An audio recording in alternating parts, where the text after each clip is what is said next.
And behind me, as you can see, that's a beautiful house. You did the designing here? Yes, because I didn't want my mom to feel like, you know what, my husband is late and the house is deteriorating and everything is just falling apart. So I wanted to uplift her. Eunice stays in the diaspora, and the story behind building and renovating this house is interesting. When the house was renovated at first, the people who did the job did not do it right.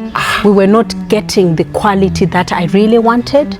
So I said, okay, I am going to do the work myself. And that is one of the reasons why she started a company called Semsled that is into renovating houses, interior and exterior designing. And the company is also into construction.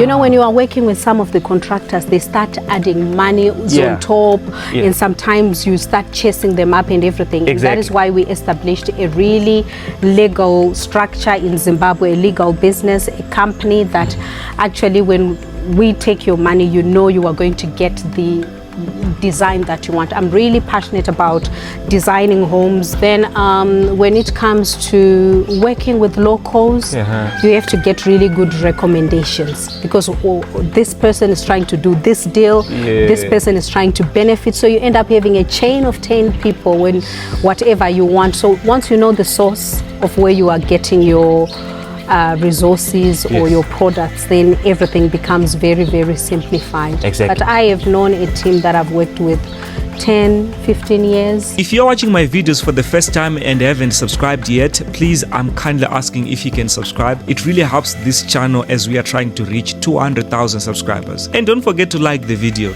please. My name is Eunice Chipachini. I live in England. This is the home I grew up, Parocation.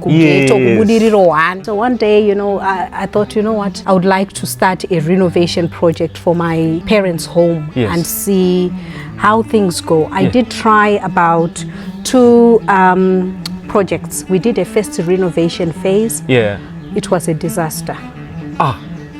Things didn't go well. Yes, the standards didn't come out. The painting, the work was really low standard. And monies that I was sending, you know, to the people we had contracted to do the job, basically it's more like half was used for something else and half. So they kept asking for more money, and then I ditched the project. Then 5 years along the line, I then tried again.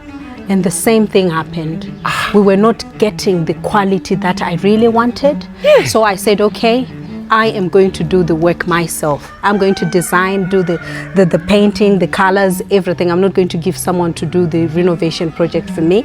I want to do it myself, do the gardens and make the home Parocation look really, really classy and beautiful.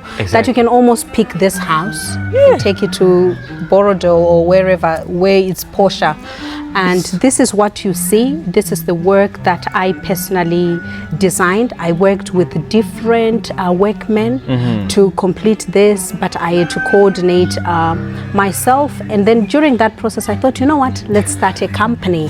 And we started Same Slate Natural Stone Cladding, because I loved how this cladding looked at the end of the whole project. We had first bricks, you know, the first bricks like these ones. These were the stones that were here. So this cladding here, it's a special stone. I felt it makes your home feel very African.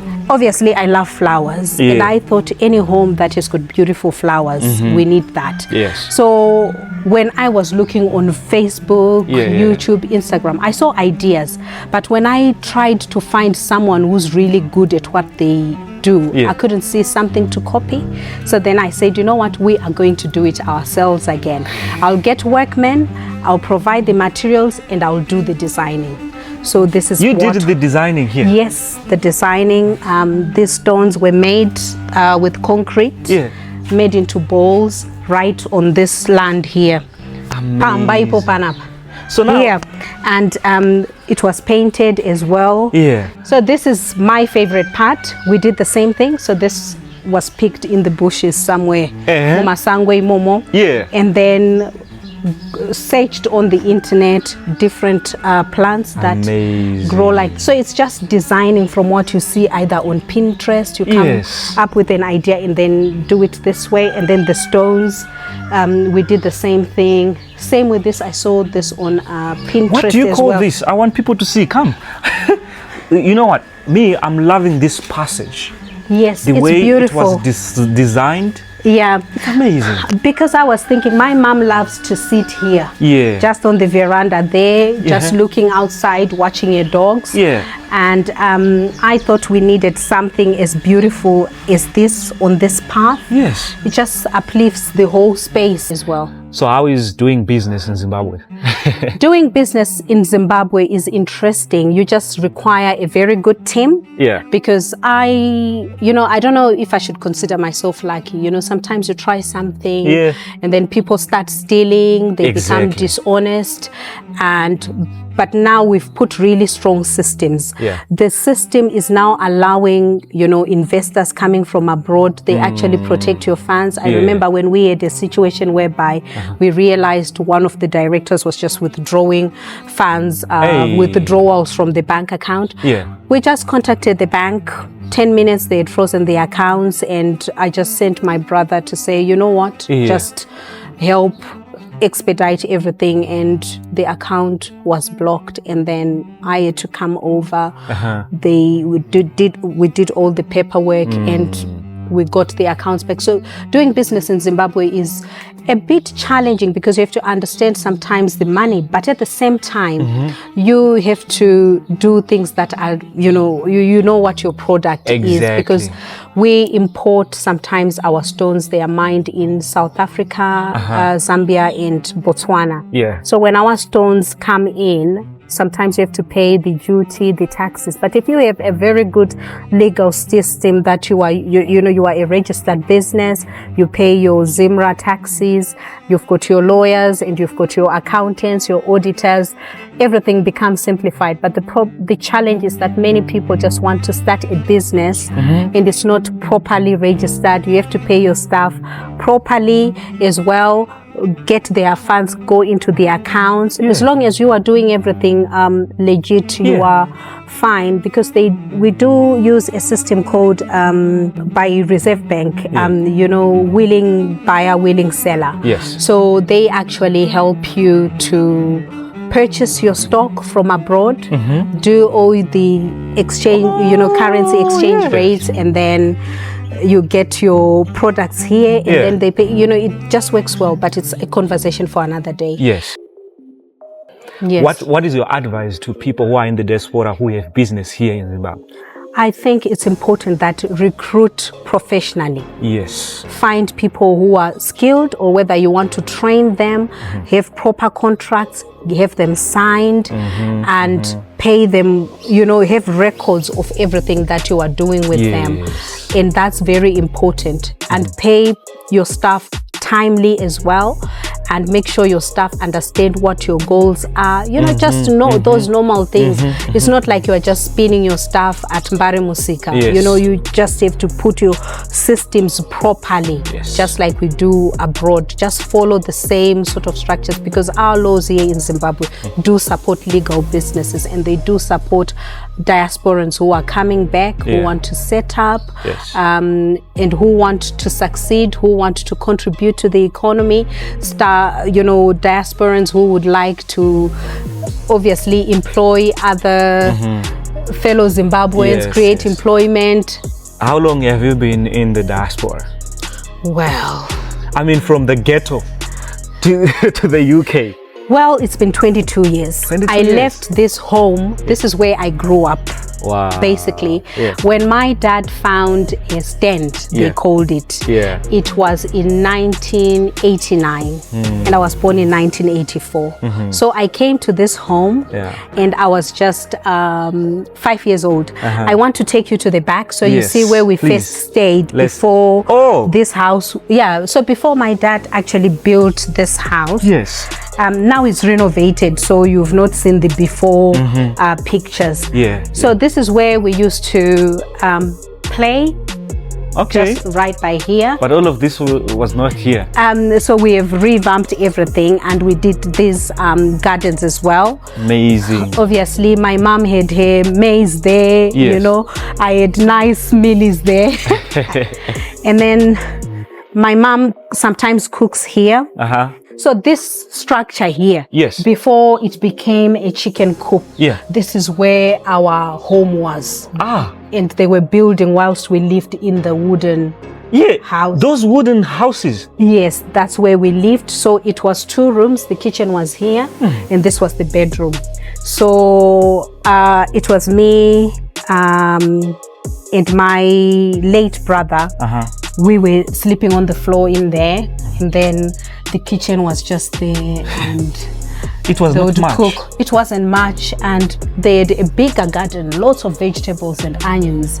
Shallots, you know those shallots. My mom loved growing those. And our temporary toilet, it was called, was here where these flowers are now at Blair toilet. So let's talk about your life in the diaspora. How's life there? You work, basically. You work, you save, and you know, I've always wanted to be home, and I want to be home in the motherland.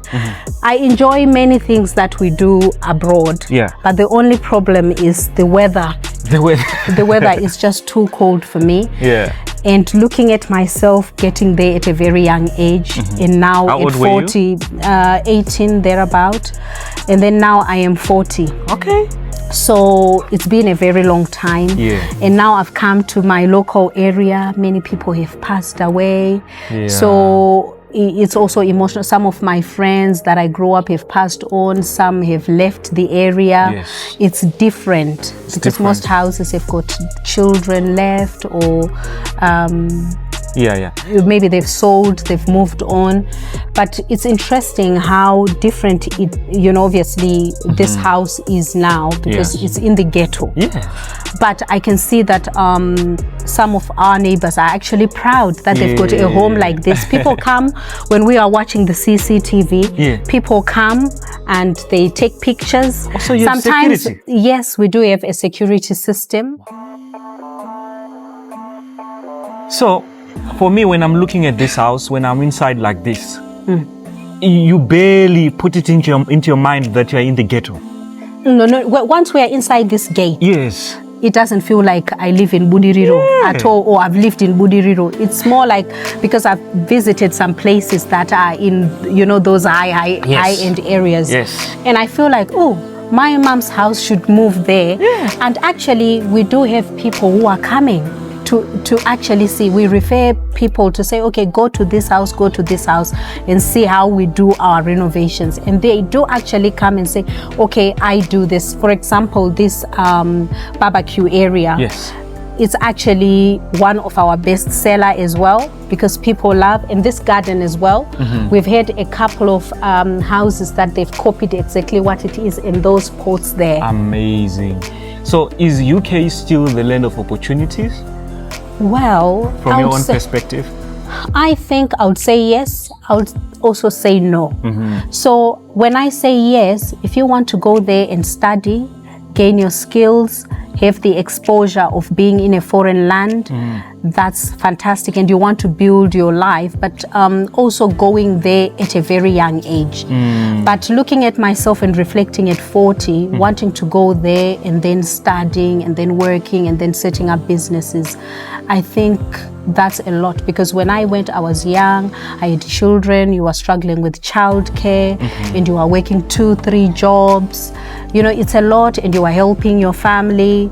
It's a lot to actually juggle. But when I also want to say yes, I am a testimony that it's a good thing to be in the diaspora, but it's good to be here in Zimbabwe. It's beautiful and peaceful, because I was almost worried. I said, this business, is it going to survive? Is it going to work? But within a year, we've done a lot, we've achieved a lot within a year, and we are hoping that will generate more employment opportunities for those who are in need, because everywhere, you know, not everyone is able to set up a business. We all need to start from somewhere. Were you not scared to do business in Zimbabwe? Because you're not on the ground. I was scared to start business on the ground, but because I have done quite a few projects and people have been honest with unregistered business. Maybe you say, oh, we are farming, we farm, maybe we do tomatoes, 5 hectares, we harvest, we get our money and it's out. But then when I looked at this whole development that we did here, I saw a gap that when I wanted to renovate my mom's house, I tried twice. It wasn't coming out the way you see it now. So I decided, you know what? It's time to actually cover that gap and actually set up the business. So I took a risk to set it up with support of my family, of course. We are where we are today because the proof is here. We started here. This is where we started the whole renovation business, the stone business. We started from this home, and then we registered the company, and then we sourced our suppliers, and then found any natural resources we find. Come, let me show you the stones here. We picked them in Centenary.